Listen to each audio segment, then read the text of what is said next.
नमस्कार, जी न्यूज देख रहे हैं आप। मैं हूं आपके साथ पयोधी शशि। एक बज चुका है और जहांगीरपुरी हिंसा पर अपडेट यह है कि अब से थोड़ी ही देर में दिल्ली पुलिस प्रेस कॉन्फ्रेंस करने वाली है। थोड़ी ही देर में पुलिस कमिश्नर, आपको बता दें, शुरू हो चुकी है प्रेस कॉन्फ्रेंस। सीधा लिए चलते हैं आपको। 16 तारीख को जो जहांगीरपुरी में वारदात हुई है उसके बारे में थोड़ा फैक्चुअल डिटेल आपके साथ शेयर करना चाहूँगा। ये करीब 4:15 बजे एक प्रोसेशन शुरू हुआ था हनुमान जयंती को मनाने के लिए। जो रूट था वो ट्रेडिशनल रूट था।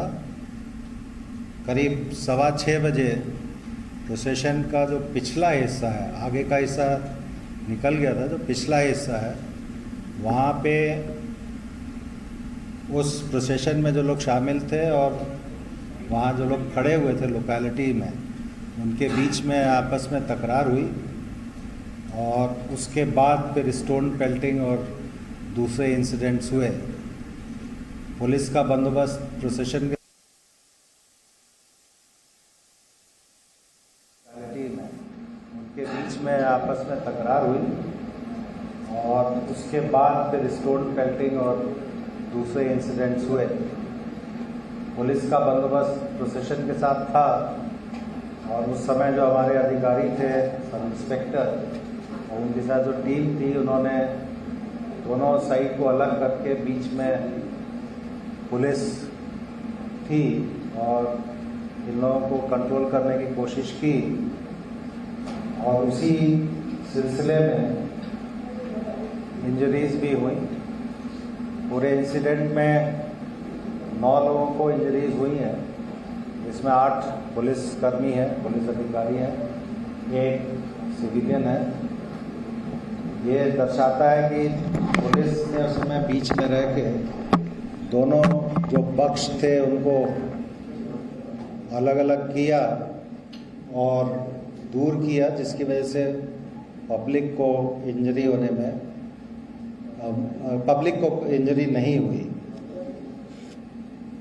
इस सिलसिले में अभी तक हम लोगों ने ऑफेंस रजिस्टर करके 23 एक्यूज को अरेस्ट किया है। इन 23 में से 8 एक्यूज ऐसे हैं जिनके प्रीवियस इन्वॉल्वमेंट है। सीसीटीवी फुटेज और दूसरा जो डिजिटल एविडेंस अवेलेबल है उसके एनालिसिस चल रही है। उसके आधार पे अभी कुछ और लोगों को आइडेंटिफाई किया गया है जिनकी धरपकड़ की जाएगी और कस्टोडियल इंटरोगेशन किया जाएगा। 3 फायर आर्म सीज किए हैं और 5 सोर्ड्स सीज की गई हैं।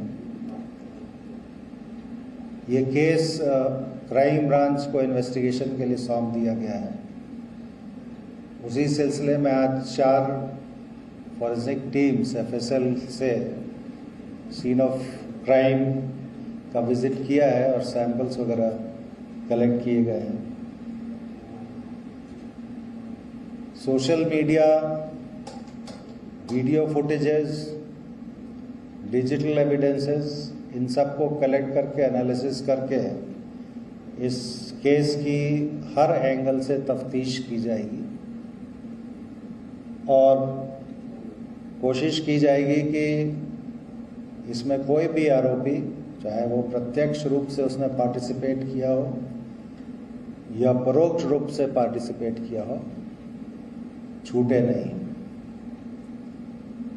इसके अलावा हमारी जो इंटेलिजेंस फ्यूजन और स्ट्रैटेजिक ऑपरेशंस यूनिट है स्पेशल सेल में, उसको ये जवाबदारी दी गई है जितने भी डिजिटल एविडेंसेस हैं उनका डिटेल्ड एनालिसिस करके एविडेंसेस कलेक्ट करें और इस केस में जो भी लोग शामिल हैं उनको आइडेंटिफाई करके उनके खिलाफ लीगल एक्शन लिया जाए।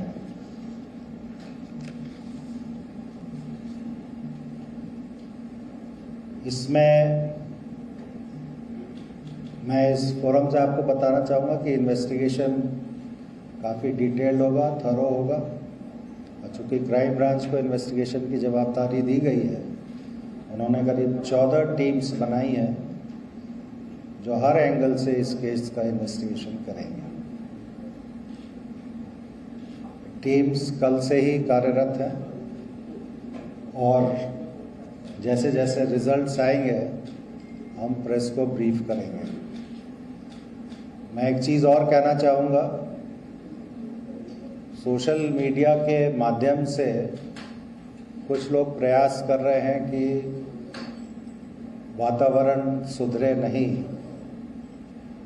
सोशल मीडिया एनालिसिस हमारे यहाँ हो रहा है और अगर ज़रूरत पड़ेगी तो जो लोग गलत इन्फॉर्मेशन, मिस इन्फॉर्मेशन या रॉन्ग इन्फॉर्मेशन फीड कर रहे हैं, जिसकी वजह से वातावरण सुधरता नहीं है या बिगड़ता है, तो उनके खिलाफ भी उचित कानूनी कार्रवाई की जाएगी। मेरी जनता से अपील है कि अफवाहों के ऊपर ध्यान नहीं दें। अगर कोई फैक्ट्स वेरीफाई करना है, कंट्रोल रूम को आप संपर्क कर सकते हैं या हमारे सीनियर अधिकारी को संपर्क कर सकते हैं, जिनको ये सूचना है कि आपको सही जानकारी उपलब्ध कराएं।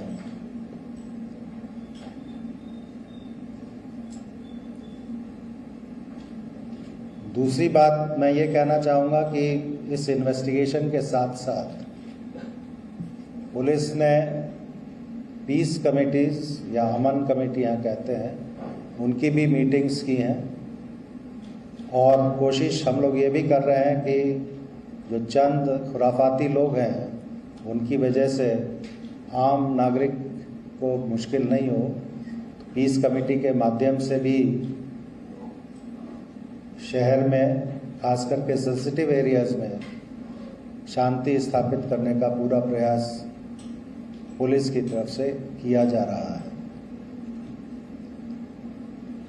पहले भी पीस कमेटी की मीटिंग्स हुई हैं, आज ये इंसिडेंट हुआ उसके पहले भी, और अभी भी होती रहेंगी, क्योंकि हमें ये मालूम है कि इस तरह के इंसिडेंट्स में जो शरारती तत्व हैं वही भाग ज़्यादा लेते हैं।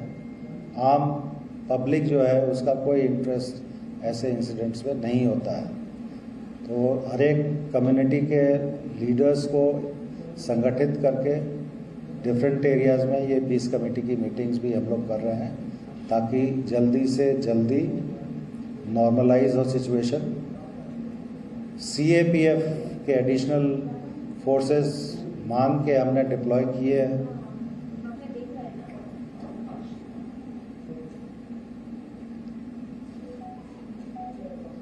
जहांगीरपुरी के अलावा भी शहर के जो दूसरे संवेदनशील विस्तार हैं वहाँ पे CAPF का डिप्लॉयमेंट किया गया है। दिल्ली पुलिस का भी एडिशनल डिप्लॉयमेंट किया गया है और जो अधिकारी हैं, सीनियर अधिकारी, उनको ये निर्देश है कि जब तक स्थिति सामान्य नहीं हो जाती है वो फील्ड में रहें और कोई भी इंसिडेंट होता है तो उसको इमीडिएटली और अप्रोप्रिएटली उसको हैंडल करें। Thank you.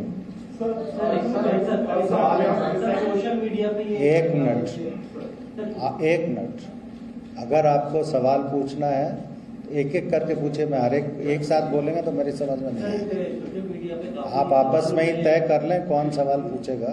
सोशल मीडिया पे काफी सवाल उठ रहे हैं कि दिल्ली पुलिस एक तरफा कार्रवाई कर रही है, सिर्फ जो मुस्लिम समुदाय के लोग हैं उन्हीं को अरेस्ट कर रही है, जबकि हिंसा में दोनों पक्ष की इन्वॉल्वमेंट सामने आ रही है। आपने देखा होगा कि FIR पुलिस की तरफ से रजिस्टर की गई और इसमें इन्वेस्टिगेशन में जो भी पक्ष के विरुद्ध में हमें साक्ष्य मिलेंगे उनको अरेस्ट किया जाएगा। इसमें कोई भेदभाव हम नहीं कर रहे हैं। अभी भी जो 23 व्यक्ति अरेस्ट किए गए हैं उसमें दोनों पक्ष के लोग शामिल हैं।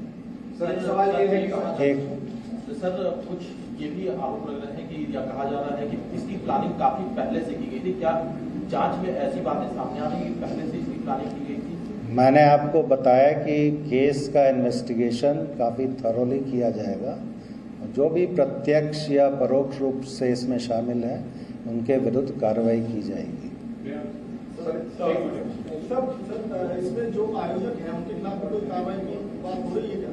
क्योंकि ऐसी बातें आ रही है कि कुछ लोग मस्जिद में जिन्होंने घुसने की कोशिश की उसके बाद भी ये पूरा मामला बिगड़ा। अभी ये इन्वेस्टिगेशन का विषय है। मैं बहुत क्लियरली आपको बोल रहा हूँ, इन्वेस्टिगेशन में जिसके खिलाफ एविडेंस मिलेगा उसके खिलाफ कार्रवाई की जाएगी, irrespective of class, creed, community, religion. Sir, one point. Was this a designated route for the yatra to go? Because what people were saying that the yatra took 2-3 rounds, and that certainly provoked. The second point, there have been the pictures on social media which is showing the relation of the prime accused with one other political party. What has been the prime accused Ansar का भी कोई political background? एक Ansar, who is said to be the prime accused who instigated the crowd, his pictures are viral which shows his affiliation with one political party.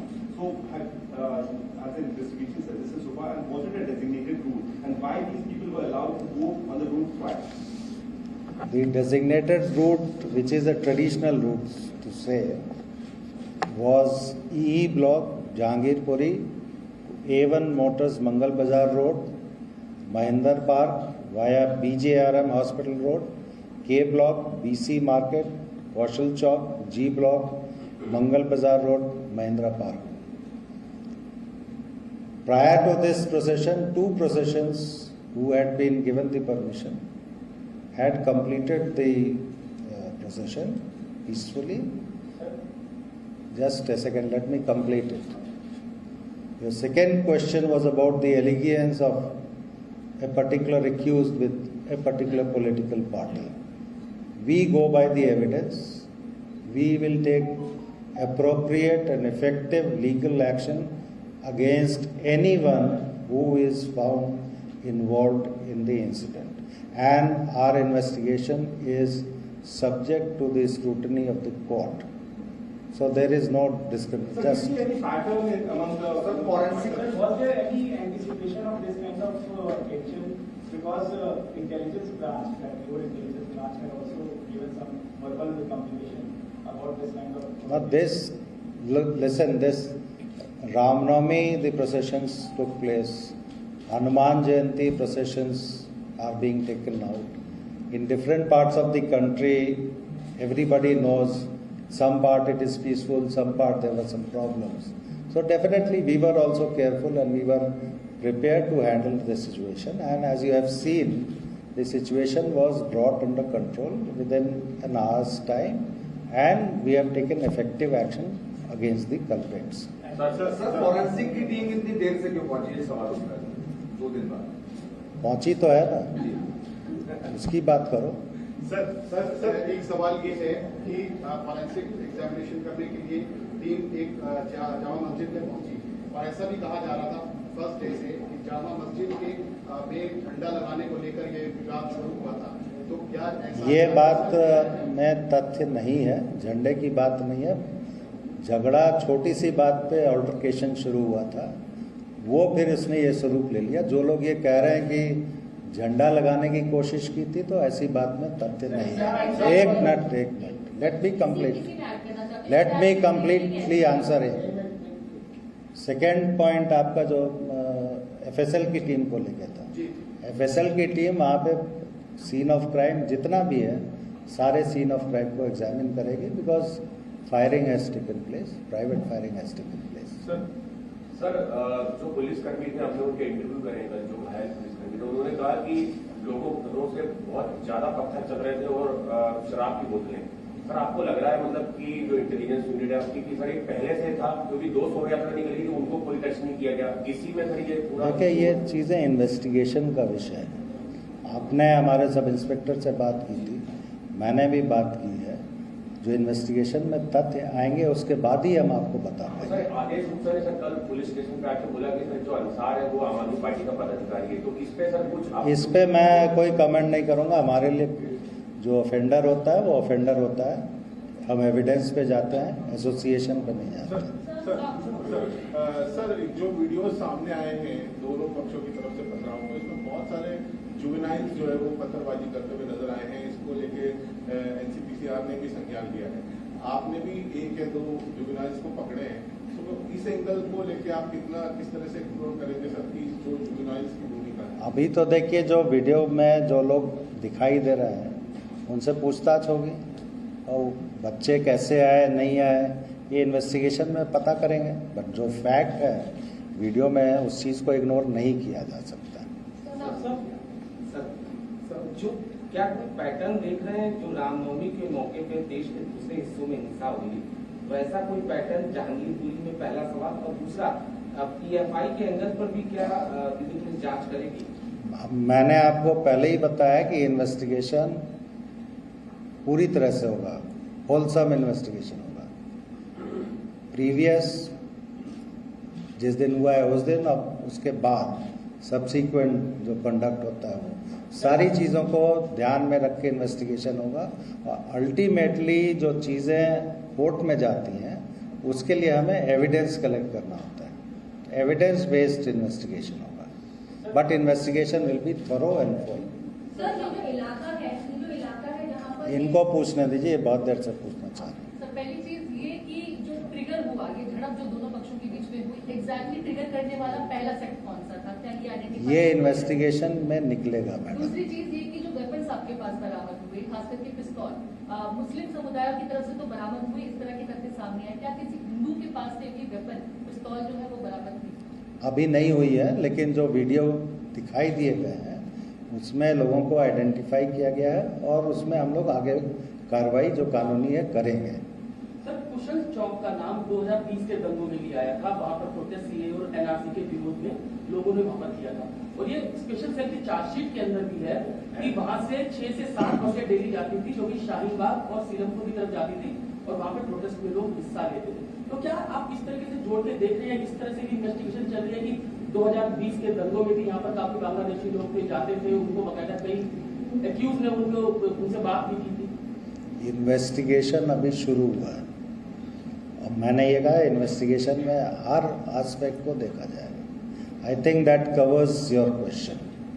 Sir, Rohingyas को लेकर जो बात हो रही है कि उन इलाकों में कुछ रोहिंग्यास भी रहते हैं, there are certain pockets in Delhi जहां पे रोहिंग्यास ऑलरेडी रहते हैं और ये मैटर सुप्रीम कोर्ट में भी चल रहा है, तो उस लिहाज से भी कुछ आप लोग देख? मेरे ख्याल से मैंने ये आंसर कर दिया है। इन्वेस्टिगेशन हर एंगल से होगा, जो एविडेंस आएगा जिसके खिलाफ वो उसके खिलाफ कार्रवाई होगी, बट इन्वेस्टिगेशन का जो स्कोप है वो पूरा है, हर तरह से हम लोग उस चीज को इन्वेस्टिगेट करेंगे। एक इम्पोर्टेंट चीज ये जानना चाहते हैं, आप पूछ चुके हैं इनको। कल आप कुछ घायल जवानों से मिलने के लिए गए थे, अभी उनकी हालत कैसी है? क्या किसी जवान को कुछ ज्यादा भी चोट लगा इंटरनल? जिनको गोली लगी है सब इंस्पेक्टर हैं, उनसे मैं मिलने गया था उनके घर पे और उनकी हालत ठीक है। अभी मेडिकली इंजरी तो है, उनको फ्रैक्चर है हाथ में, गन शॉट वुंड है, otherwise mentally he is all right, motivated है और उन्होंने काफ़ी अच्छा काम किया है। वो बीच में खड़े रह के पब्लिक को अलग करने का काम, वो ऑन द स्पॉट जो डिसीजन होता है ऑफिसर का, that really helped in handling the situation. शोभा यात्रा के साथ एक नारा पूछ चुके हैं। सब शोभा यात्रा के दौरान पुलिस कर्मियों की क्या कम संख्या एक वजह बनी जो कंट्रोल नहीं कर पाए? कम संख्या नहीं थी जनाब, बंदोबस्त पूरा था और एडिशनल मैन पावर भी इमीडिएटली पहुंच गई थी। हम लोग बंदोबस्त में कोई कमी नहीं थी। सर, जुलूस में जो लोग हथियार लेकर चल रहे थे, सर, अब आप एक सवाल एक आदमी पूछे, जुलूस में जो लोग हथियार लेकर चल रहे थे, क्या आप एसोसिएट करें? सब पे एक्शन होगा। छोटा रीजन क्या था जो आप बता रहे हैं? मैंने कहा इन्वेस्टिगेशन होने दीजिए, इन्वेस्टिगेशन में ही निकलेगा ना। मैं अभी प्रिजम्पशन पे नहीं, आपको जैसे जानकारी है वैसे मुझे भी जानकारी है। आप मैं आर्ग्यूमेंट मत कीजिए, आप सवाल पूछ रहे हैं उसका जवाब दे दिया आपको। आपका सवाल यह है कि प्रोवोकेशन किस वजह से, उस प्रोवोकेशन को किसने शुरू किया, वो इन्वेस्टिगेशन का विषय है। इस वक्त उसको मैं आपके सामने नहीं बता पाऊंगा क्योंकि अभी इन्वेस्टिगेशन पूरा नहीं हुआ। Thank but we you. Can clearly write की झंडा लगाने की कोशिश नहीं हुई। नहीं, वो गलत बात है, ऐसा कुछ नहीं। जहांगीरपुरी में पाबंदी कब तक रहेगी, क्योंकि अभी भी कई लोगों को घरों से नहीं निकलने दिया जा रहा? जब तक सिचुएशन नॉर्मल नहीं होगी तब तक हम पाबंदी को ढीला नहीं कर सकते। पाबंदी ऐसी नहीं कि लोग बाग रोजमर्रा के काम को नहीं कर सकें। सिक्योरिटी को ध्यान में रख के, सेंसिटिविटी को ध्यान में रख के रेस्ट्रिक्शंस लगाए गए। Thank you.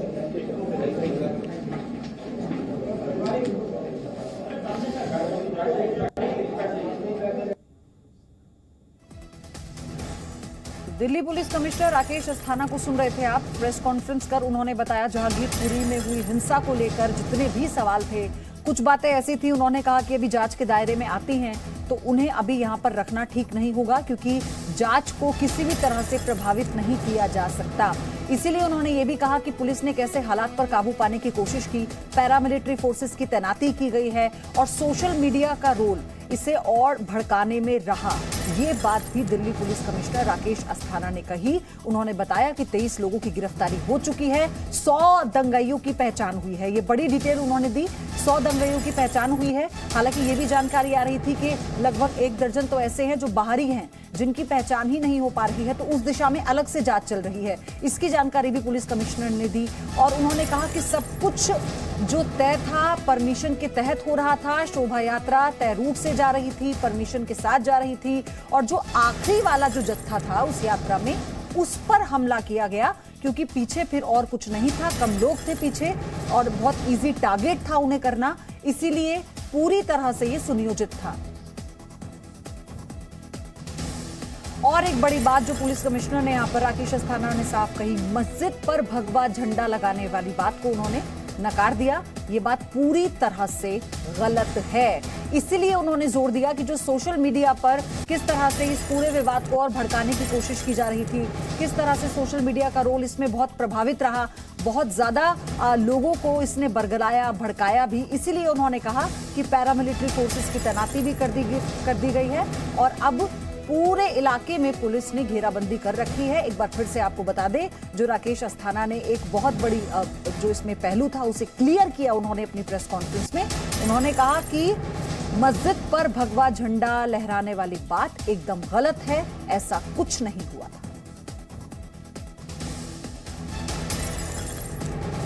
तो बार बार जब ये सवाल पूछा गया, उन्होंने खुद ये भी कहा कि कैसे चीजों को प्रोवोक किया जाता है, इस पर भी अभी हम नहीं कहेंगे कि हुआ कैसे, क्योंकि ये जांच के दायरे में आता है। और फिर उन्होंने इस बात को क्लियर किया कि मस्जिद पर भगवा झंडा फहराने वाली बात सरासर गलत है, ऐसा कुछ नहीं हुआ था। इसे जोर देते हुए उन्होंने कहा कि इसलिए इसको क्लियर करना जरूरी है ताकि सोशल मीडिया पर किसी तरह की कोई अफवाह ना फैले या फिर इस मुद्दे को गलत तरीके से ना प्रभावित किया जाए। Presenting B News app, available on Google Play and App Store. Download it now.